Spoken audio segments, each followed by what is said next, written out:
Konnichiwa, y'all, and welcome to another 10 at 10 video, and welcome to the MrMaple Show. Guys, we got a great lineup for you today. Guys, this is the 10 at 10 for April 8th of 2025.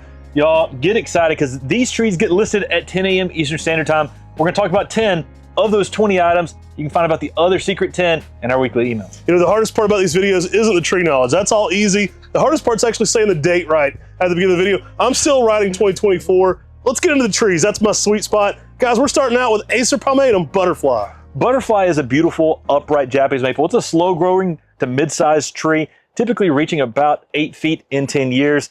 And it just is beautiful. I mean, it's got that blue-green color and those creamy white margins. You know, something that's often overlooked and not talked about enough with butterfly is that it's very narrow.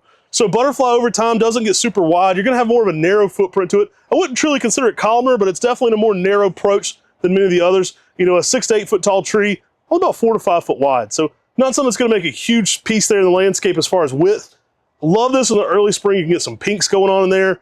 Really a showpiece. Do prune out any of the all green. So if you have any all green on this one, you want to trim those out. Absolutely amazing. These are a great start. They've got great variegation to them. No green going on. Absolutely a beautiful plant. Love them in the fall too. You get the red and then the margins can be a little bit of a soft pink. So really a showpiece even when it gets into that fall color. That variegation still prominently pushes through. Yeah, like Matt was mentioning, if you get any green, remove that. A way you can help avoid that is by avoiding heavy amounts of nitrogen. Butterfly though, beautiful upright tree. Matt and I often call it like a bouquet Japanese maple because it's very multi-stem, very twiggy in its approach, which allows you to see more of that beautiful variegation down low in a dense habit. So it's a very beautiful tree to have. Put it in a container, bring it up somewhere close so you can really appreciate that variegation. All right, guys, grab your butterfly today. They're looking great. Guys, next up, we've got Acer palmatum corallinum, which gives you a beautiful coral pink sprint color. Yeah, Cor Van Gelderen divides up a lot of the maples into different groups, and the corallinum gets its own grouping. Like all those really spring bouquet types are in that corallinum group. Things like Shinda Sojo, even Kristen Star would fall into there, where they have that intense spring coloration. Corallinum, one of the best of that. I mean, it's small, it's compact, it's a little bit of a smaller leaf as well. Absolutely love it for those pinks, those apricots, kind of undertoned with some yellows at times. Really makes this one stand out in the garden. I mean, I love its habit too. That compact form means you get this really nice rounded shape, typically reaching about 6 feet in height by 6 foot in width in 10 years. And when this thing is in the spring and you see these leaves fully leaf out with that nice rounded form, it's breathtaking. You get this just dynamic pink color out there in the landscape that's unlike something that you see anywhere else. Go to work zones 5 through 9. I'll give it some late day shade to hold some of that spring color later into the season. So if you get it in sunlight, you will get an intenser color, especially early morning sun, late day shade. But if you can provide some late day protection, you will push that spring color later into the summer. All right, guys, let's talk about this Makawa type. But first, we just had an open house. There's another open house around the corner, guys. Memorial Day will be one of our biggest open houses of the year. We hope you'll make plans to be here Memorial Day, on the actual Memorial Day Monday. Guys, you're probably wondering what we got up here. We got a Makawa type. We've got one that I'm not sure has actually been listed on MrMaple before. We're talking about Makawa X Sharps, sometimes called Makawa Time Sharps, because it's said to have a leaf similar to Sharps Pygmy, but a habit like Makawa Yatsubusa. Awesome plant, guys. This one is perfect for bonsai. I mean, we talk about a lot of trees that are great for bonsai. The reason people like Sharps Pygmy is the leaf shape for bonsai. This one's gonna have the structure of Makawa. It looks a little bit more like Makawa at first. As it gets kind of a little bit more mature, you get a little bit more serration. Starts to look a little bit more like Sharps Pygmy. Absolutely love this one. Tough, durable, great red fall colors, compact, typically in that 3 to 4 foot tall range in 10 years. So far, it's been a really good plant for durability, for sun tolerance. Now, the colors on this are really nice. You can get some bronze coloration, almost like Sharps. And then you can also get some greens like Makawa. So there's something in there in between. You know, I don't know if it's truly a hybrid, but it definitely has some characteristics of each. Yeah, I love a combo tree, and this one spells it out for you. Sometimes I'll say, you know, this one looks like Aoyagi, and this one goes ahead and does all the good work for you. I do wish it had its own individual cultivar name. I love this tree. I absolutely think this is one that is a really choice Makawa. I've got it in my Makawa garden. I think if you don't have this one in your Makawa garden, you definitely should add it today. Guys, next up, we got Acer palmatum Shiraz. Really great plant. This one comes from New Zealand. Very similar plant to that of Geisha Gone Wild. A lot of people ask about that. This one did originate separately. They're both a sport off the cultivar Geisha, typically around 5 to 6 feet tall. Absolutely love Shiraz. A beautiful tree. Haven't ever had seeds on this germinate. There's a lot of times you'll see seeds on this. If you get seeds to germinate on your Shiraz or Geisha Gone Wild, I need to know about it because I've never actually had them germinate. Really a cool plant though. It's kind of a very unique plant in the landscape too. It's very sun tolerant for variegated pink on red, great grower, and it makes a nice upright, 5 to 6 foot tall tree with a really nice structure to it. Now, they are two different sports. They are very similar. Some claim that Shiraz may have a little more pink-red color. Now's your chance. Get this, put it out there next to your Geisha Gone Wild, and let us know what you think.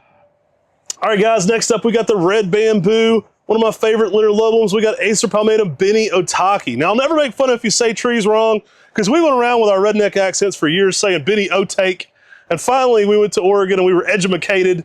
We found out the right Japanese. We got a little bit better with this one. I took a course in Japanese once, by the way, and all I found out is I know nothing. So it helps us a little bit pronounce some of the Romanji. I love Benny Otaki, though. This is a beautiful, upright litter lobulum. You've heard me say it a million times, but there's nothing more relaxing than a litter lobulum in the air. It has that wind chime appearance to me. Gives you everything you love about bamboo.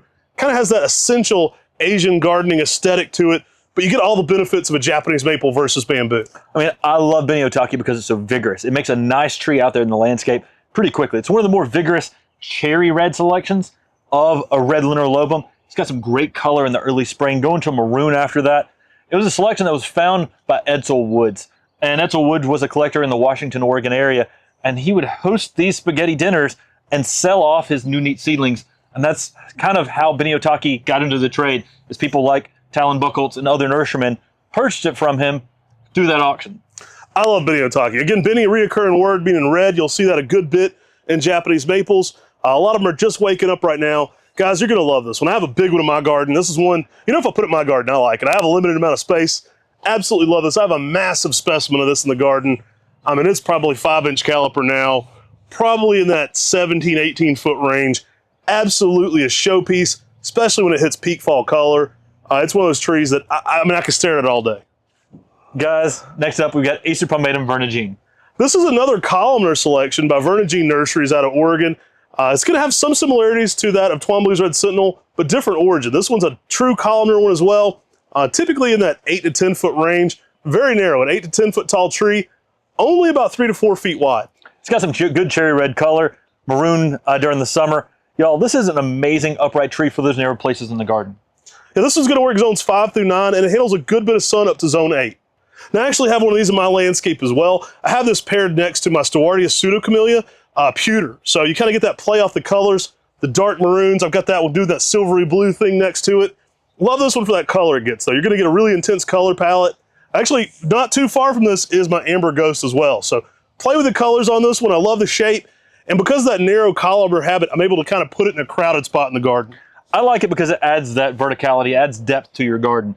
And we recently just did a whole podcast on adding depth to your garden. I think it aired just this past Sunday. So go check out that podcast. That's got a lot of depth to it. Guys, next up, we've got Acer palmatum Cotonoito. I love this one. The Angel Harpstrings Maple. This makes a perfect pairing with that Benny Otaki we were just talking about. Beautiful specimen of this in Maple Gardens at my parents' home.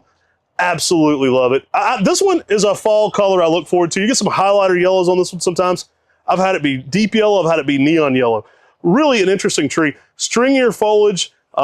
Really slower growth to this one. Typically about 6 to 8 foot, even in 10 years. The one in Maplewood Gardens right now is probably around 12 feet tall. And it gets almost as many comments as the giant macaw over there. I mean, it does. It gives that soft sort of feel as the wind just blows across the leaves. These leaves, because they're so thin, they just blow in the wind so well. Give that soft kind of feel. I mean, you just put a wind chime out next to it and just enjoy the garden. I mean, such a beautiful upright tree, mid-sized tree out there in the landscape. So it just adds some really unique texture. As the late great Coach Dye used to say, there ain't nothing more American than a Japanese maple. Guys, next up, we've got Acer Shirasalanum Joan.